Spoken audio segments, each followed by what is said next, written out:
Are there lessons for other cities and places who haven't yet started embarking on this process of formulating a cultural strategy? Certainly, I mean, have a cultural plan is the first thing I'd say. Set up the formal apparatus for one. Recognize it needs to be accountable to the public, and recognize that it needs to outlast the period that they work on it.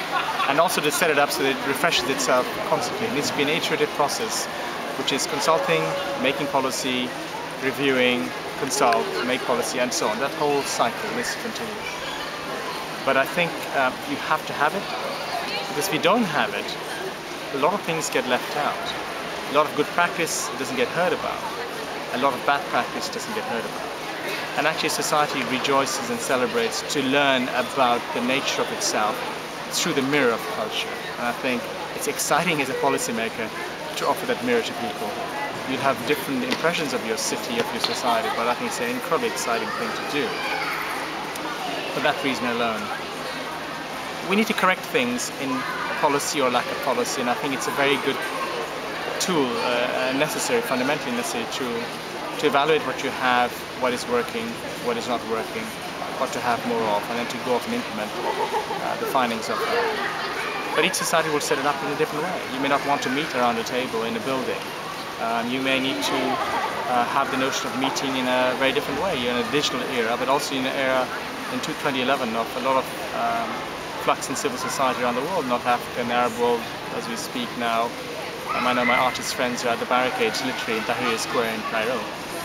Artists that I'm maybe working with at the Venice Biennale and at Manifesta last year. So for them, it's very important that culture is valued officially in society. Because just as the health service needs to understand what does society value in terms of its health and the people who are entitled to that, so society needs to understand what is its cultural map and who gets those benefits, because they are benefits. Whether there is a cultural plan or not, the government does fund culture, media, sports, arts, heritage and tourism. It might simply be on a whim. But I'd be suspicious of a democratic society which doesn't have a cultural planning process, because a cultural plan can significantly do a bit of social engineering, because what is controversial in society today is to recognize that cultural policy is actually a very important tool of health policy, of policing, of sustainability policy, of building up a democratic society. So in a very instrumentalized way, society and its policymakers and its governments will naturally alight on cultural planning, cultural policy, as a very important tool of government policy. But the other side of that is that society needs to have a cultural strategy for itself, be it for a city or a wider context, because it needs to make a place for just the marvelous, the reverie of the horrendous, of the terrible, of the difficult to look at, and of the stuff which just gets to your heart and fills you with joy. But that stretch, the case for that needs to be made, because I think too often society feels that cultural planning should be about the good stuff, the stuff that is happy, clappy. I have to say, I had some debate about that in 2000, 2004, about putting on board just the happy, clappy stuff, celebratory. So a cultural plan in any society will make visible, in a truthful way, how it is doing, where it wants to go, show it avenues that people can come down, roads and highways that it can build, and provide the assets and materials so that people can go up and describe their own journey and their own means to get there.